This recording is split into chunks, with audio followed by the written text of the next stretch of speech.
ಅವಳು ಬಂದಾದ ತಕ್ಷಣ ನಾನು ಖುಷಿಯಲ್ಲಿ ಕೇಳಿದೆ, ಏನು ಮಗಳೇ ನಿನ್ಗೇನು ಬೇಕಂದರೆ, ನನ್ನ 19 ವರ್ಷ ಆಗಿದೆ ಅಂಕಲ್, ನಾನು ಲೈಸೆನ್ಸ್ ತೊಗೊಂಡಿದ್ದೀನಿ, ನನಗೆ ಒಂದು 2 ವೀಲರ್ ವೆಹಿಕಲ್ ಬೇಕಾಗ್ತದೆ ಅಂದ್ಲು. ಅವಳಿಗೆ ಒಂದು 2 ವೀಲರ್ ವೆಹಿಕಲ್ ನನ್ನ ಕಡೆಯಿಂದ ಎಲ್ಲ ವಿದ್ಯಾರ್ಥಿ ಮಕ್ಕಳಿಗೆ ಹೋದ ವರ್ಷ ಸನ್ಮಾನ ಮಾಡಿ ಎಲ್ಲ ಮಕ್ಕಳಿಗೆ ನಾನೇನು ಮಾಡಿದೆ, ಅಬೌಟ್ 95% ಯಾರು ಮಕ್ಕಳು ತೊಗೊಂಡಿದ್ದಾರೆ ಅವ್ರಿಗೆಲ್ಲ 2 ವೀಲರ್ ವೆಹಿಕಲ್ 67-68 ಜನ ಮಕ್ಕಳಿಗೆ ಎಲ್ಲ ಡಿಸ್ಟಿಕ್ ವರ್ಕ್ ಕೊಟ್ಟಿರೋದು ನಮಗೆಲ್ಲ ಗೊತ್ತಿರೋದೇ ವಿಚಾರ. ಆ ಟೈಮಲ್ಲಿ 2 ವೀಲರ್ ವೆಹಿಕಲ್ ಕೊಟ್ಟಿದೆ. ಭಾಳ ಜನ ಮಕ್ಕಳಿಗೆ ಲೈಸೆನ್ಸ್ ಇರಲ್ಲ, ಗಾಡಿ ಓಡಿಸೋಕ್ಕೆ ಸಾಧ್ಯ ಆಗಲ್ಲ. ಈ ಬಾರಿ ನಾವು ಇಲಾಖೆಯವರೆಲ್ಲ ಕೂತ್ಕೊಂಡು ತೀರ್ಮಾನ ಮಾಡಿದ್ಮೇಲೆ ನಮ್ಮ PS ಅವರು, ಜೀಲಾನಿ ಅವರು, ಪಾಟೀಲ್ ಅವರು, ಅಲ್ತಾಫ್ ಅವರು ನಾವೆಲ್ಲ ಕೂತ್ಕೊಂಡು ಚರ್ಚೆ ಮಾಡಿದ್ವಿ.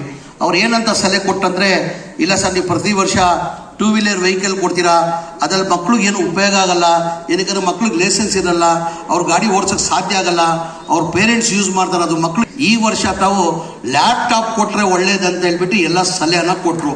ಆಮೇಲೆ ನಾನು ಎಲ್ಲ ವಿಚಾರ ಮಾಡಿ ಮಕ್ಕಳಿಗೆ ಲ್ಯಾಪ್ಟಾಪಿಂದ ಭಾಳ ಉಪಯೋಗ ಆಗ್ತದಂತ ಹೇಳ್ಬಿಟ್ಟು ಈ ವರ್ಷ ಎಲ್ಲ ಮಕ್ಕಳಿಗೆ 141 ಮಕ್ಕಳಿಗೆ 141 ಮಕ್ಕಳಿಗೆ ಯಾರು 95% ಅಬೋವ್ ಇದ್ದಾರೆ ಅವರಿಗೆ ನನ್ನ ವತಿಯಿಂದ, ನನ್ನ ಕಡೆಯಿಂದ, ಸ್ವಂತ ಸರ್ಕಾರ ವತಿಯಿಂದ ಅಲ್ಲ, ನನ್ನ ವತಿಯಿಂದ ಒಂದು ಲ್ಯಾಪ್ಟಾಪ್ ಕೊಡಬೇಕಂತ ತೀರ್ಮಾನ ಮಾಡಿ ಅವ್ರಿಗೆ ಸನ್ಮಾನ ಮಾಡಿ ಲ್ಯಾಪ್ಟಾಪ್ ಕೊಟ್ಟಿದ್ದೀನಿ.